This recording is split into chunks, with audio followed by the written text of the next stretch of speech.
अस्सलाम वालेकुम नाजरीन इकराम, मैं हूं हसनैन अली और आप देख रहे हैं मेरा यूट्यूब चैनल।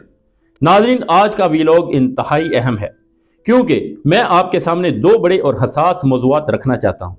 पहला मौजू सुहेल अफरीदी और मुराद सईद के मुतल्लक है और दूसरा मौजू इससे भी ज़्यादा संगीन है क्योंकि वो शौकत खानम जैसे इंसानियत के सबसे बड़े फलाही हस्पताल के ऊपर होने वाली कार्रवाई के मुतल्लक है। ये दोनों मौज़ूआत सिर्फ सियासी खबरें नहीं बल्कि पाकिस्तान के मुस्तकबिल, सियासत, इंसाफ और इंसानी ज़िंदगियों से जुड़े हुए हैं। इसलिए आज आप पूरी वीडियो आखिर तक ज़रूर देखें। सबसे पहले आते हैं मुराद सईद और सुहेल अफरीदी के मामले की तरफ। आप जानते हैं कि जब भी सुहेल अफरीदी का नाम सामने आता है तो फौरन मुराद सईद का जिक्र शुरू हो जाता है। ये भी सबके सामने है कि इमरान खान ने खुद मुराद सईद को सख्त हदायत दी थी कि हालात ख़तरनाक हैं, इसलिए वो अपनी जान बचाएं और मंजर आम से दूर रहें। इसलिए आपने देखा कि बहुत से इल्ज़ामात लगे, बहुत सारी बातें की गई, मगर इमरान खान ने अडयाला जेल से अपना पैगाम भिजवाया कि मुराद सईद रूपोश रहे और किसी सूरत सामने ना आए। फिर खबरें आईं कि सुहेल अफरीदी के हुकूमत संभालने के बाद सवात के एक होटल पर छापा मारा गया और दावा किया गया कि मुराद सईद वहां पर ठहरे हुए थे, मगर जब छापा पड़ा तो वो वहां पर मौजूद नहीं थे। इससे यह तासर मिला कि शायद कुछ ताकतें इस मामले को नए जाविये के साथ खेलने की कोशिश कर रही हैं।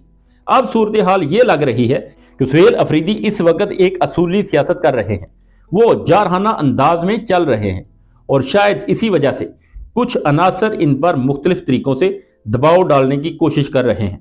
इसी दबाव का एक हिस्सा इलेक्शन कमीशन में वो दरखास्त है जो आज तक नहीं निपट सकी।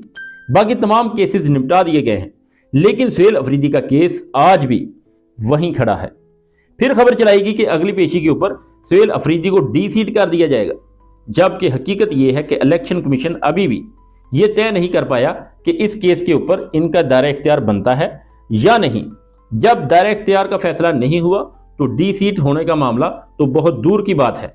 फिर नया डिजिटल मीडिया सेटअप सामने लाया गया, एक काले लोगों वाला प्लेटफॉर्म, जिसके बारे में बताया जा रहा है कि भारी रकम देकर एक मखसूस बयानिया बनाया जा रहा है।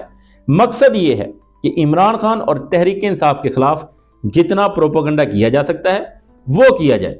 मगर मसला ये है कि अवाम अब समझ चुके हैं कि कौन सा मवाद कहां से लॉन्च हो रहा है और इसके पीछे कौन सी कुव्वतें मौजूद हैं।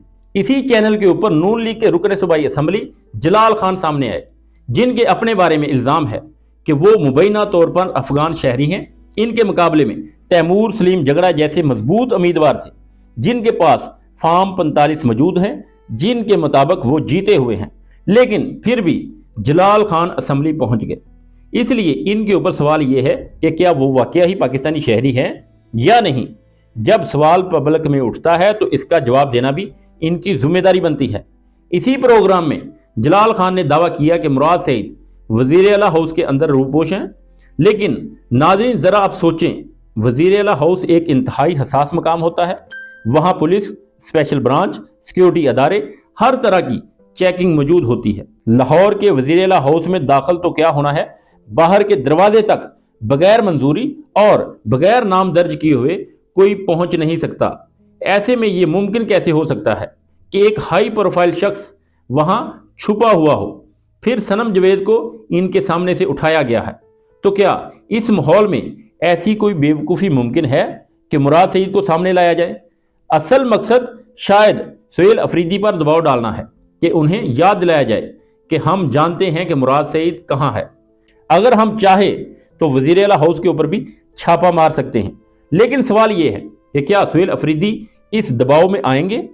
मौजूदा हालात बताते हैं कि सुहेल अफरीदी किसी दबाव में आने वाले नहीं हैं।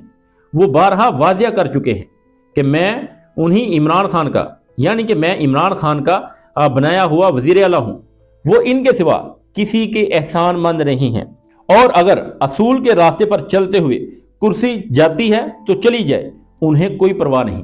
अब बात करते हैं जी असल मौजू के ऊपर।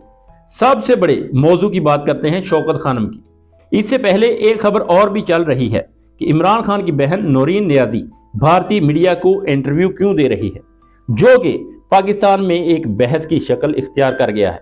तनकीद ये है कि वो भारत के मीडिया के ऊपर क्यों गई।